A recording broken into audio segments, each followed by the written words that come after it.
Here with safety Tashaun Gipson, Pro Bowler last year, making his return, and an emphatic return, being a part of 2 turnovers, forcing a fumble, and of course the interception. First of all, how did it feel for you just to be back out on the field with your team? It was exciting to be back out there for missing a substantial amount of time. It eats at you being on the sideline and being a competitor and being one of pride yourself on being one of the best. You want to be out there with your teammates, and it just felt good to be out there, man. It really felt good to be out here, specifically being back in front of the dog pound.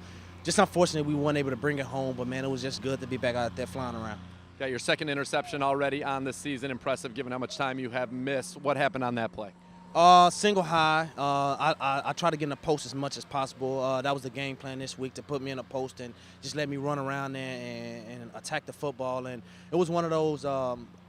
We knew that they wanted to run the ball, but as soon as it was a play fake, and I seen Larry Fitzgerald screaming down the field, I knew that was his target. That's where he wanted to go, and he threw it. He actually threw a pop fly, which as a safety you love to get your hands on one of those. But it was just a little attention to detail. They run, then pass, and it was just one of those things, man. And just God blessed me to be in the right situation, right place in the right time. The ball certainly does have a way of finding its way to you, which is always a good thing for the Browns.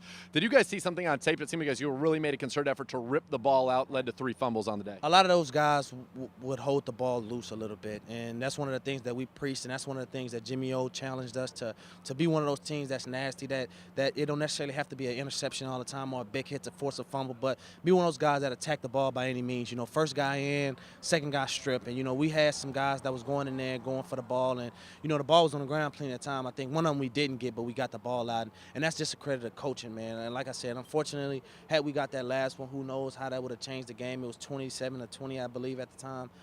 But things happen. But I think that's a move in the right direction for us to be getting turnovers like that. So if you look at the last 3 games, you had 3 turnovers against Denver, 4 today. Do you feel like you guys are starting to get back in that mode of generating a lot of takeaways? Yeah, anytime you could get turnovers like that. And I feel good about this defense. I feel good about where we're going. Unfortunately, we got key injuries, but we definitely got to have that next man up mentality. But I don't think that the production of turnovers would dip with 2 of our key guys being out, because we teach every guy the same fundamentals, and those guys are going to come in and step right in, hopefully.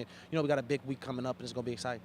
Obviously, with the short week, probably unlikely guys in the concussion protocol will be ready for Cincinnati. Ibrahim Campbell, the rookie out of Northwestern, stepped in alongside of you. What did you see from him? He's that guy who it fits him. This defense fits a guy like him who want to be nasty, attack the run, and be aggressive in the run. And I think that him and Dante Whitner reminds me of the same type of player, the same mode of player. Of course, Whitner is one of the best. But, this guy, Campbell, man, I love his game, man. He's a real humble guy.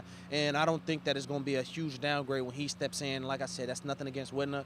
But I liked what I seen out there today. He was going around flying, making tackles all over the place. And it's exciting to have a young guy, to be able to step up and contribute. And now his number's going to be called. Just like when I was down Poyer, his number was called now. Campbell is going to get his number called. And it's going to be exciting to watch him play out there, man. And I'm definitely confident playing alongside of him.